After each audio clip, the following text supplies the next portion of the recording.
Wokolo, Wokolo, encore Wokolo.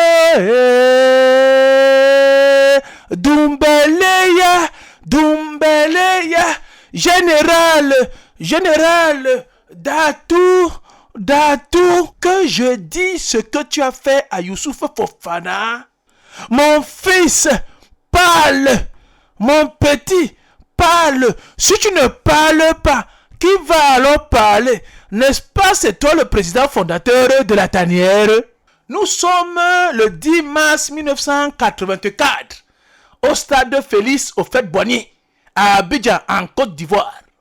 Le Cameroun doit gagner obligatoirement contre le pays organisateur, la Côte d'Ivoire, pour se qualifier pour les demi-finales de la CAN 1984.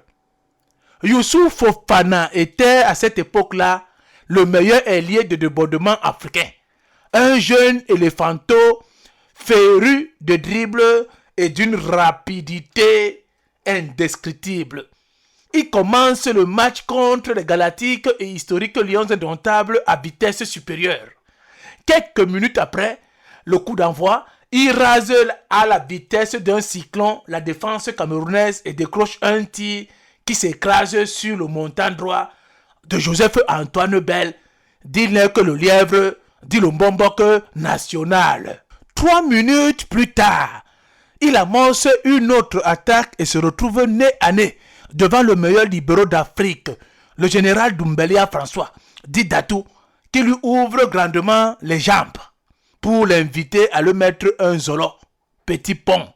Youssouf Fofana tombe dans le piège du maître et file à l'immédiat un petit pont à Doumbeleya François qui se tire en pivotant sur lui-même au moment où le ballon passe entre ses jambes.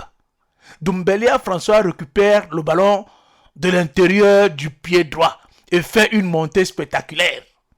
Le reste de l'histoire, vous la connaissez par cœur.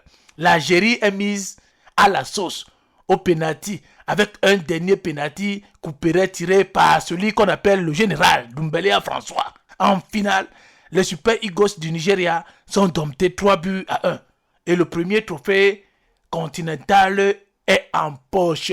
Il faut aussi noter que si Fofana réussissait son plan, il devait se trouver nez à nez avec le gardien de but belge Joseph-Antoine. Ça aurait été probablement un but parce que le petit génie Fofana ne ratait pas les actions pareilles. Et que aurait dit le peuple camerounais?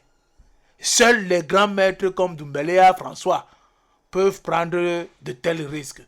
Merci général pour ce geste technique qui est resté gravé dans nos mémoires. C'est toi qui as écrit l'histoire. Nous ne cesserons de t'adorer.